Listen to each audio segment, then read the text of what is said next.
CHL with AJE. The European correspondent.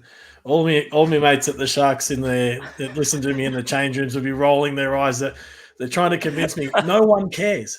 No one cares. And the empty stand over there suggests that might be true. But when I can't sleep, I watch the Champions Hockey League, and I've thoroughly enjoyed it.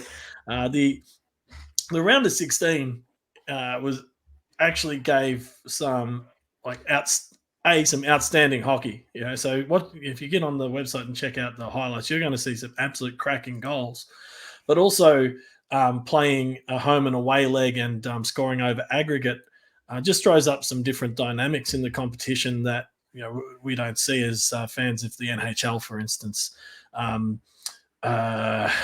Geneva had to chase down a 2-goal deficit in their home leg, and there was both teams pulled goalies in the last minute of the game, trying to get in front on aggregate to advance through the competition.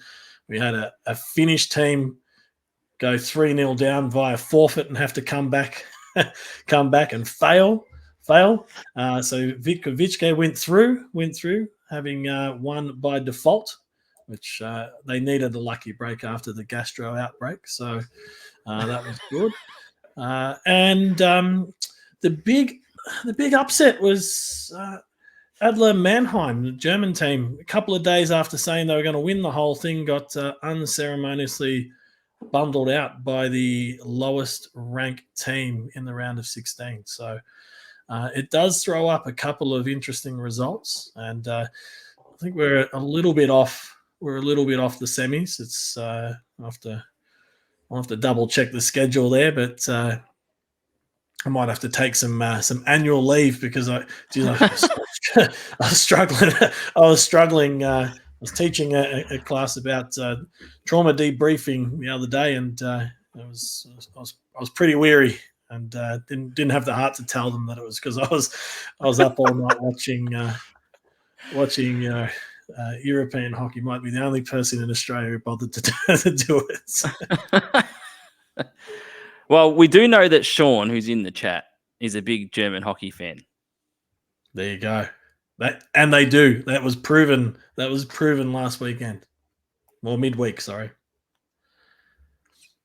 Yeah, Belfast Giants.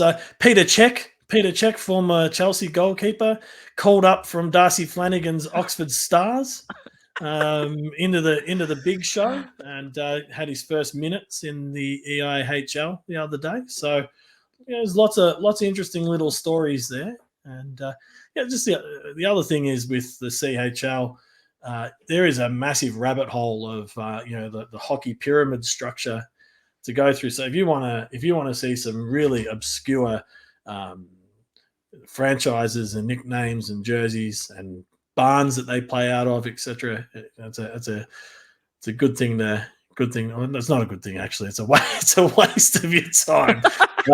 but that's the sort of stuff I get up to. Hockey Fights UK is also very entertaining. It's a real gong show. It's the wild, wild west out there. I know GG's a big CHL fan. Yeah, sure. Yep.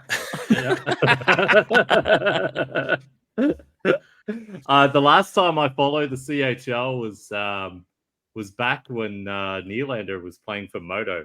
I was following them, and they made it quite far. I think they made it to the semi-finals of the Champions Hockey League that year. But I've got to be honest, it's been a while. I think my wife would kill me if I was up at those hours late at night. So it's not an option at this stage.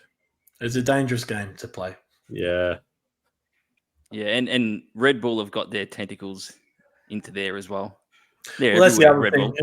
It's a great opportunity, Dukes, to just rag on any club that ends up getting rebranded as Red Bull wherever. Who cares? Let's get around some clubs, that actually invest in their local communities and have junior programs and handball teams and Trugo clubs and all sorts of things. Yep. Yep.